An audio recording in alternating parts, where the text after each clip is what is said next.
معزز ناظرین السلام علیکم ورحمۃ وبرکاتہ۔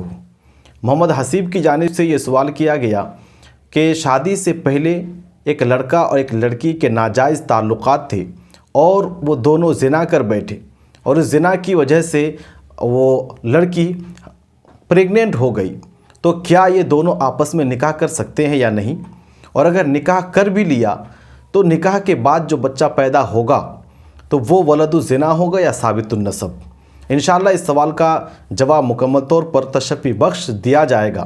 آپ سے گزارش ہے کہ ویڈیو کو آخر تک دیکھیں، پسند آنے کی صورت میں لائک کریں، چینل کو سبسکرائب کریں اور اپنے دوستوں تک ضرور پہنچائیں۔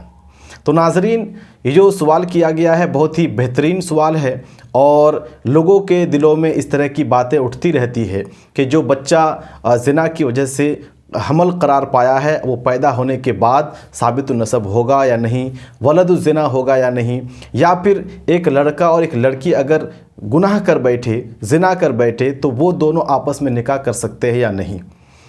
تو اس کا صحیح جواب یہ ہے کہ ایک زانی اور ایک زانیہ یعنی نکاح سے پہلے اس طرح سے ناجائز تعلقات جو کیے وہ لوگ آپس میں شادی بھی کر سکتے ہیں۔ یہ اور بات ہے کہ ان دونوں نے سنگین جرم کیا، بہت بڑا گناہ کیا اور ان کو توبہ و تائب استغفار کرنا بہت ہی ضروری ہے، لیکن اگر وہ باہمی رضامندی کے ساتھ ایک دوسرے سے نکاح کرنا چاہے تو نکاح کر سکتے ہیں۔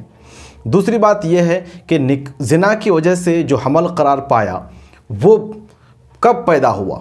نکاح کے 6 مہینہ بعد پیدا ہوا یا 6 مہینہ سے پہلے؟ اس پر غور کرنے کی ضرورت ہے۔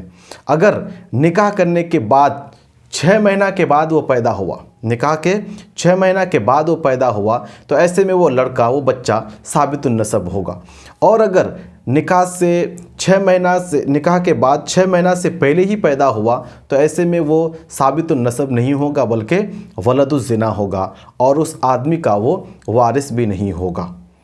تو یہ ہے آپ کے سوال کا جواب کہ وہ لڑکا 6 مہینہ سے پہلے اگر ہوا تو ولدالزنا کہلائے گا اور اگر 6 مہینہ کے بعد ہوا تو ثابت النسب ہوگا اور اس کا باپ وہی آدمی قرار پائے گا اور وہ دونوں ایک دوسرے سے نکاح بھی کر سکتے ہیں۔